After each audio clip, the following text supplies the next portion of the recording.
కడప జిల్లా కార్మికులకు 8 గంటల పనిదినాన్ని 10 గంటలకు పెంచడంతో కార్మిక సంఘాల ఆధ్వర్యంలో కడప ఆర్డీఓ ఆఫీస్ వద్ద నిరసన కార్యక్రమం చేపట్టారు. ఈ సందర్భంగా కార్మిక సంఘాల నాయకులు మాట్లాడుతూ కూటమి అమలు చేసిన కార్మికుల 10 గంటల పనిదినాన్ని వెంటనే ఉపసంహరించుకోవాలని, ఈ విధానాన్ని ఉపసంహరించుకోవాలని డిమాండ్ చేశారు. రాత్రి షిఫ్ట్లలో మహిళా కార్మికులతో పని చేయించడం మానుకోవాలన్నారు.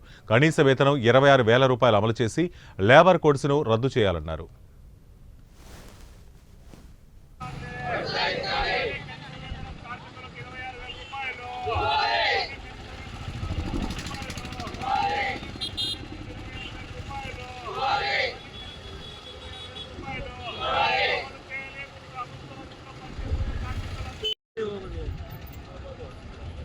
కేంద్ర రాష్ట్ర ప్రభుత్వాలు కార్మికులను బానిసలుగా చేసేటువంటి వ్యవస్థను తీసుకురావాలని చెప్పేసి ప్రయత్నం చేస్తూ ఉన్నారు.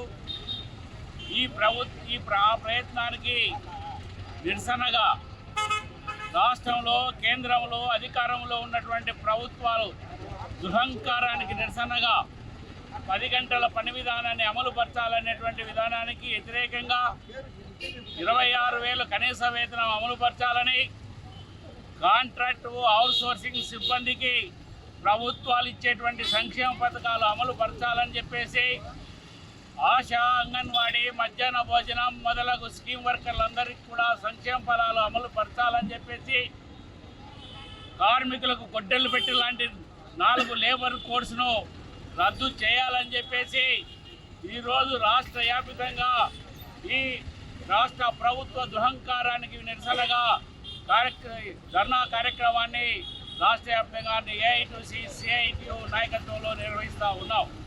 ఈ రాష్ట్రంలో ఉన్నటువంటి చంద్రబాబు నాయుడు కానీ, దేశంలో ఉన్నటువంటి మోడీ కానీ కార్మికుల హక్కులు కాలరాసి 44 రకాల కార్మిక చట్టాలలో 29 చట్టాలను రద్దు చేసి 4 కోడ్స్గా విభజన చేసి కార్పొరేట్ శక్తులకు బానిసలుగా మార్చేటువంటి విధానాన్ని శ్రీకారం చుట్టడం జరిగింది.